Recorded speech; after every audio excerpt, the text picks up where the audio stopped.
good has a little history, I guess. I was invited to Germany and Austria by Dr. Peter Kokoshinegg, Roland Bredow, in gas at Dr. Margarita Kokoshinegg, as well as some of the Max Planck University folks and Berlin University folks, Dr. Ahmed,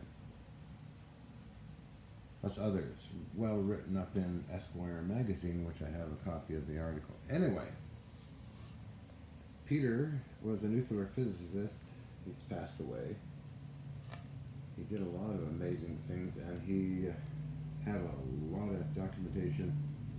And when I was there, he built a special room and was recording and receiving what he called ether oscillations, endless power. And remember, the room had a cork floor.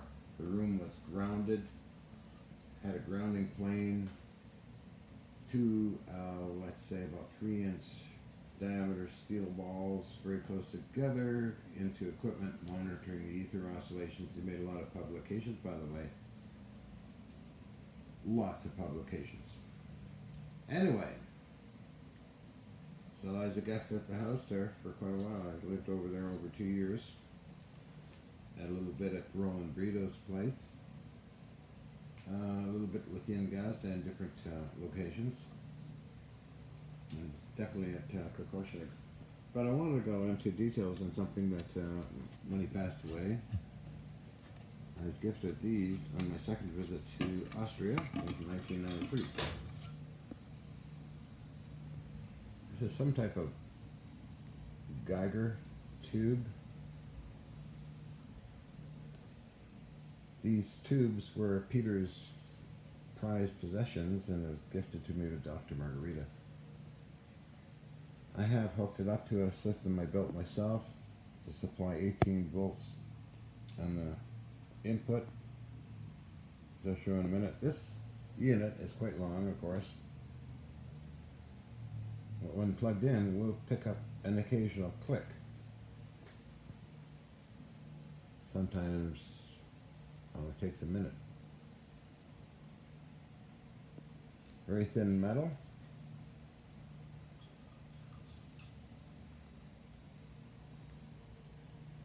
I made a special container for it so it doesn't get damaged. This black pipe. And put him away and pull out the other unit, which is the direct opposite in characteristics. There we go. This device I made in 1994, I think it was. 93. Supplies 18 volts, got an amplifier in it, audio amp, and voltage adjustment, rheostats, and that kind of thing. So we can turn it on. It takes all 9-volt batteries. This is a little amplifier, audio amp. The light is on.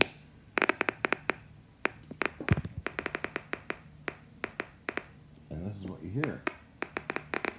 This is the tube. Very heavy tube. Very long tube.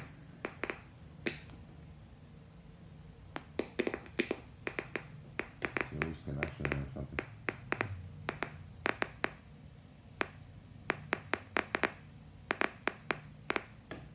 The writing on it has kind of worn off over the years. I can put it on the floor, I suppose. I'll do that.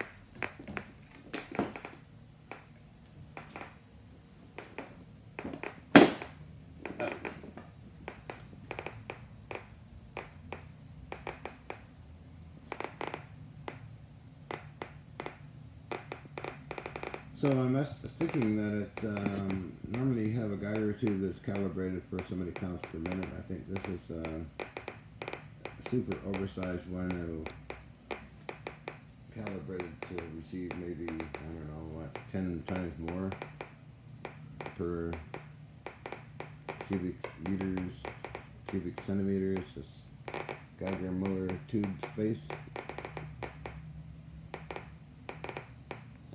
That's what I think. To pick up any particle that's out there. take out a regular Geiger Miller tube, calibrate it per hour, per minute to pick up certain amount of counts. This must be over, again, done maybe 10 times, 20 times, unknown at this point. However, I used it for a lot of different things, for monitoring background radiation as well as other odd signals and that kind of thing. And I can monitor trees sometimes with it, because it'll pick up also on occasion if the batteries are a little lower than normal, then 18 volts will pick up radio signals. And I'm looking into that aspect to lower the voltage with another type of rheostat someday. Okay?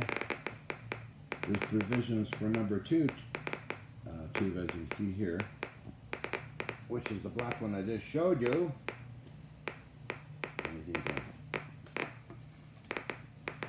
This one.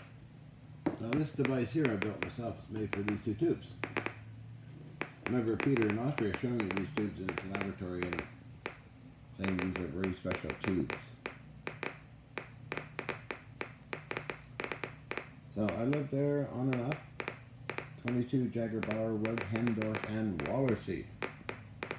But it's any investigative scientist should look up all the research he's done over the years, because he sure knows a lot of stuff. I still have the letter and invitation by Peter. And lots of other German articles from Dr. Ammann in the University of Berlin, and other scientists that looked into what I was doing. And it was a good time. I enjoyed my stay at the Kokoshinegg's house. Anyway, I just wanted to share these unique pieces here. A bit of history, so thank you. Goodbye. And remember, do not subscribe. I'm not going to be a bloody robot like the rest of these characters out there in the internet world. I could care less if you subscribe or not. I don't. What the hell? Pilot. Nonsense. Oh, I use these as well as for calibration. The interferometer ray gun is nicknamed and called. So it uses radio waves, ELF waves, and other waves that sort of pushes radioactivity away. Please see U.S. Navy's ELF transmission systems and cosmic rays made world news. Anyway, this is all neat, fun stuff. Catch you guys later. Take care. Bye.